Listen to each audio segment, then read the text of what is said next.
And now we're going to the sacred cow of save money. And in 1971, President Nixon took the dollar off the gold standard, basically took the world off the gold standard, and money was no longer money. So people are no longer saving money. So just to reiterate again, this is $300, what an ounce of gold was worth in the year 2000. So Kim, lift that. Okay. All right, and so this here is 1 ounce of gold in the year 2010, and it's now $1,100. Ugh, and this is why people are working so hard. I can do it, I can do it. Yes, I can do it. Barely.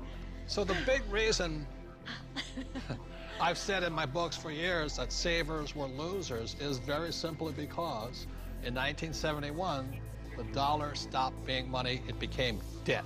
Right, Mike? Yeah, the rules all changed in '71.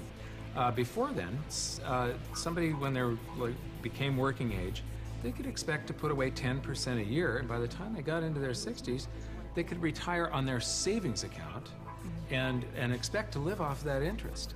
And in '71, everything changed, and they started creating currency on a massive scale. Worldwide. Ever since then, worldwide. And that is what causes inflation and the loss of purchasing power. So people thinking that they can retire, you know, back in the 50s, if you got $100,000 or $50,000, you could retire on that, you know.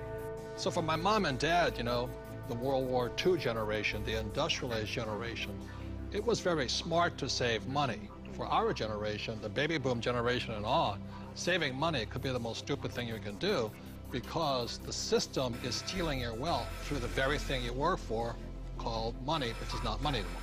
Right. Real money is actually gold and silver. Money has to maintain its value over long periods of time. Currency doesn't have to. And this is historically, has always been, for thousands of years, this has been money. 5,000 years, this has been the predominant currency. It became money when somebody minted it into coins in Lydia in about 680 BC. And each unit had the same buying power as the next one. They became interchangeable. So let me ask you this. This printing of money out of just paper, this has been tried before, hasn't it? Many, many, many times, and there's always one result. You get far, far higher prices of everything, but especially real money. When they start creating a whole lot of currency, eventually, gold and silver lie in wait. And then when the public senses this inflation of retail prices that is caused by inflation of the quantity of currency in circulation, they rush back toward gold and silver, and they have for 5,000 years. So name some governments that have attempted to print money. The Weimar Republic. I don't know Germany. What I just did with that $100 trillion bill. He's got a Zimbabwe. The Zimbabwe, yeah. Look at this one. This is the most recent, a $100 trillion note. You know, this is the largest note ever printed, 100 trillion. And this was printed in 2000.